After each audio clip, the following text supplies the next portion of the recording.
Sila po i-identify na may direct hand o participation base po doon sa mga affidavit na nakuha nila at base na rin po doon sa mga may lumabas na medical certificate. Bali po naging ebidensya, ito po yung mismong affidavit o complaint.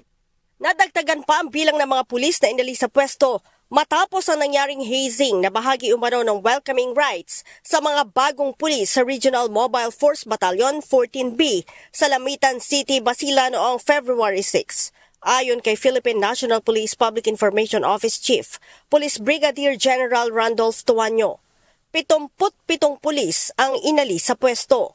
Sa nasabing bilang, 22 na ang naka-restrictive custody. Kabilang dito ang isang police colonel, isang lieutenant colonel, isang police major, 4 na police captain, isang lieutenant, 5 korporal at 9 na patrolman.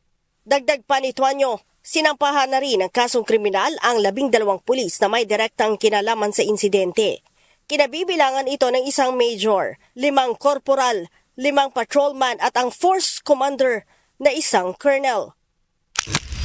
Tawid sa kaso ang sinasabing police colonel dahil physically present umano ito sa nangyaring hazing. Nakikita umano nito ang ginagawang pananakit sa mga bagong patrolman. Subalit sa halip na pigilan ang kanyang mga tauhan, ay wala daw itong ginawa kaya't may pananagutan ito dahil sa command responsibility. Ito ay isang isolated incident na sinasabi po ni Chief PNP na base po sa ating zero tolerance policy, papanagutin po natin administratively at criminally yung mga taong involved natin. Meaning, patatanggal po natin sa serbisyo yung mga administratively na makakasuhan at pakukulong po natin yung mga individual na kakasuhan natin under po sa Republic Act 11053.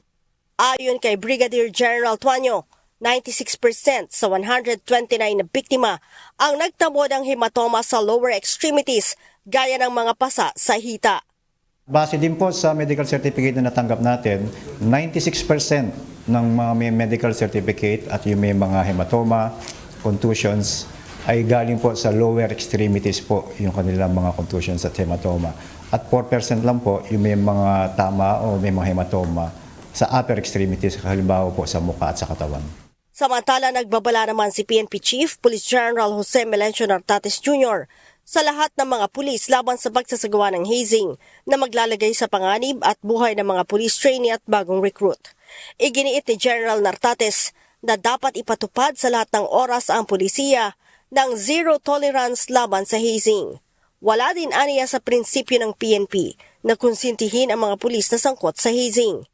Muling pinagtitibay ng Philippine National Police ang paggalang sa human dignity at titiyakin na mananaig at pananagutin sa ilalim ng batas upang tuldukan na ang mga ganitong uri ng gawain ng ilan sa aming mga kasamahan. Nanatili po ang zero tolerance policy ng ating pong Philippine National Police. Ang National Police Commission, ikinagulat umano ang napanood na video ng pananakit.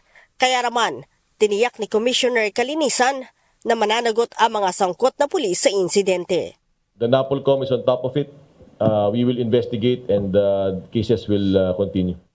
Leia Ilagan, UNTV, News and Rescue.